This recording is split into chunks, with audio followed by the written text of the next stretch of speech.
All right, y'all, what's going on? It's Combo Breaker 99 back with another video. All right, y'all, so we all know now that Dakota's not going to be in the UFC in 2025 or maybe even 2026 at that, right? Or maybe even 2027. We don't know, right? Might be another 2 or 3 years from now. We just don't know. PFL still has a lock on her. She still has a contract to fulfill, which I know disappoints a lot of fans, especially after her winning big against Tyler Santos. Everybody's ready to match her up against the top players at Flyweight in the UFC. But, I understand. I understand now, after seeing much like a lot of these fans out there, what she was able to do against Tyler Santos, I definitely want to see her matched up. But right now, Dakota, she has a lot to gain financially off of the PFL. PFL isn't like Cage Warriors and Victor LFA that's like a springboard to the UFC. So with her winning in the PFL and taking the tournament and taking the million, it wasn't like she was just going to springboard into the UFC just like that. No, like PFL, they're their little own entity where, they put on their little tournaments, they have their own rules, and they got their own money, right? So when she won, my thoughts right away were, I think she might be sticking it around for another 2 years, just like Kayla Harrison did. It's going to be like a surprise thing where she jumps over to the UFC, and it's going to be hard negotiations, right? It's going to be some hard negotiations. So look, I understand, I understand where she's coming from. I respect her for that. She wants to take care of her family financially, and she understands that, look, this money right now is a once in a lifetime thing. The UFC might not give her this type of money, right? So with all that being said, look, I am a little disappointed like everybody else. I was a little bit hyped up to see her thrown into that Shark Tank as well, see how she would compete with these other fighters. But when it comes down to it, for me, that's okay. It's okay because, in my opinion, right now, the flyweight division doesn't need Dakota in 2025. Now, I know right away that line's going to get it. It's going to get everybody riled up. Everybody's going to be hating. But listen to what I'm saying. The flyweight division doesn't need her in 2025. As of right now, they don't need her. Okay? Now, don't get me wrong. Do I want to see her in the UFC? Yes, of course I do. Do I think she needs some of these opponents to prove her legacy and build her legacy to really prove the tough fighter that she is, that everybody's hyping her up to be? Of course she does. Do I think she could be UFC flyweight champion one day? Sure, it's possible. It really is possible. But will the division suffer without her this year? No, not at all. It's not going to suffer. It's not going to suffer without her. So I know a lot of people are just disappointed because they want to see their favorite fighter over there. But at the same time, I hear a lot of people saying that, oh, well, the flyweight division ain't anything without her. It's nothing now, No, like the division was going. The division was fire already without her. Before Dakota was even a name in y'all's mouths, it was still hot. The division was still hot. So for me, I think the division, it could use her. It could definitely use her. Like, it would be a nice addition if she was signed. I would definitely be hyped up because, of course, I'd be playing matchmaker now, too, and I'd be ready to see who they would line her up with in the top 15, because I know right away they would throw in there with somebody probably from like number 8 up. But in the position that she's in right now, like I said, financially, I don't think she's going to be over there. So with that being said, I don't think the division's really going to suffer without her. It's definitely not going to suffer without her in 2025 because, number one, the top 15 still has a lot of good fighters. All right.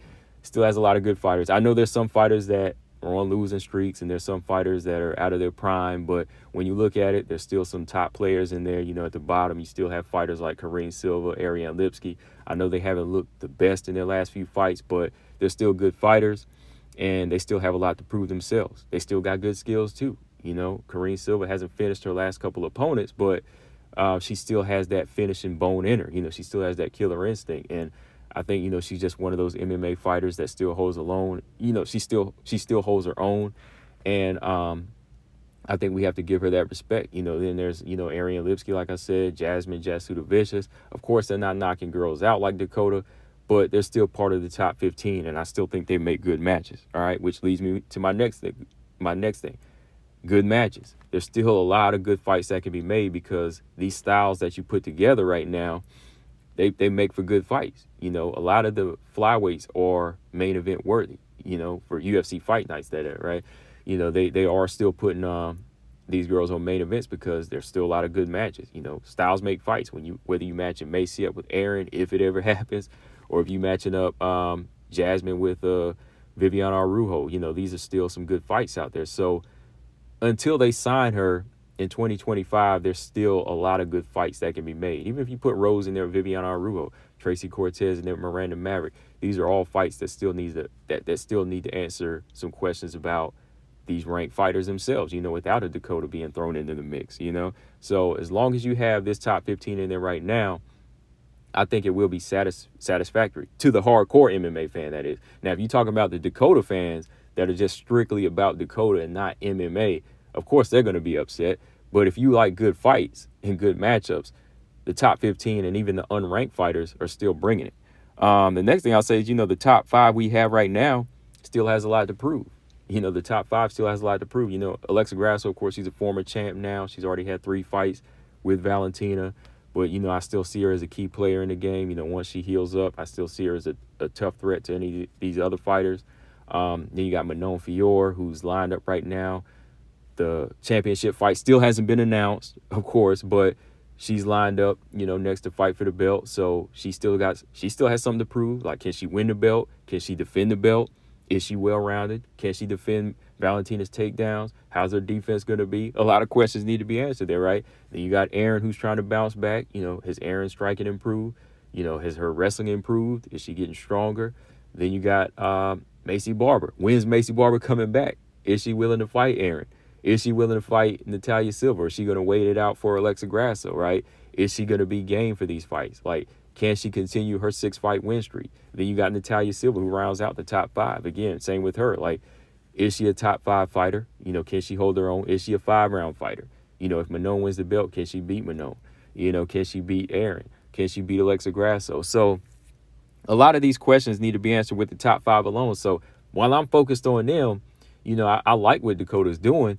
But at the same time, I'm not going to throw away these top 5 fighters because they've already proven themselves. They've got good resumes. They've already beat some of the best fighters. They're not knocking everybody out, but they faced adversity. So right now I'm looking at these fighters, but all the while, I'm not going to say, all the while I'm still looking at Dakota, but I'm not going to say, since the UFC didn't sign her, these other fighters are trash. No, like, Dakota has to come over here and prove herself against these fighters. The same way they had to prove themselves against Jennifer Maia or Jessica Andrade or whoever was in front of them at the time, right?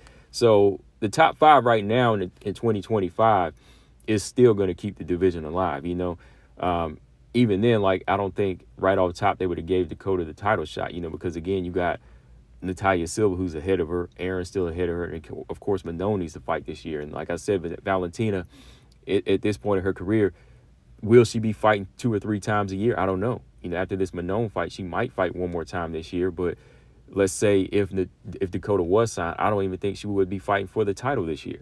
Right? Let's be real. Because, again, Manon's ahead of her and Natalia. So the top 5 alone needs to prove themselves. And, again, man, like, for me, in 2025, the best flyweight matchups are Valentina versus Manon, Natalia versus any of these girls in the top 5. And, again, Aaron versus Macy Barber or Alexa Grasso. Those are the fights that interest me right now because their resumes have the big names on them. Now, if you sign Dakota, of course, I would throw her in that mix too because, okay, she's the 14-0 girl with 13 finishes by, knockout and submission. So if she was signed, of course, I would want to throw her in that mix. But as of right now, since she's not here, I'm not going to sit here and act like what we have is lackluster. These are still some good fights that need to happen. And again, like I said, they are going to be possibly, main events on UFC fight nights here.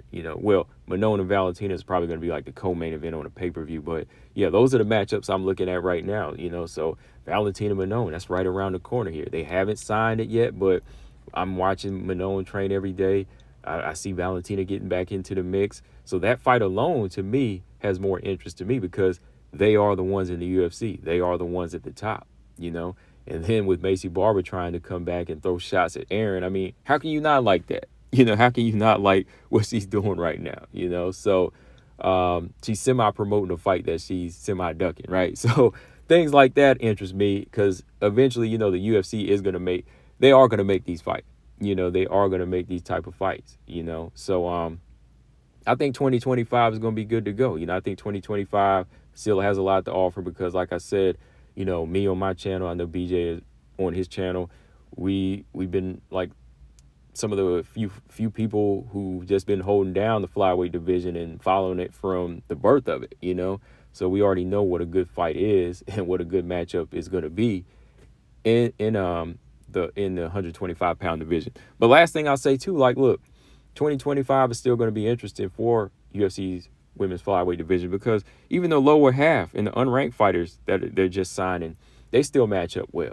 Even like whenever, you saw Wang Kong knock out Victoria Leonardo, you see how that excited everybody, right? Everybody was excited about that one. And then Gabriela Fernandez, how she thrown herself in the mix by stopping Wang Kong, so there's not going to be a lot of these fighters that go on undefeated streaks. As you can see in some of them, the skill gap is still a little different than how the Aaron and the Manones were and Natalia's were.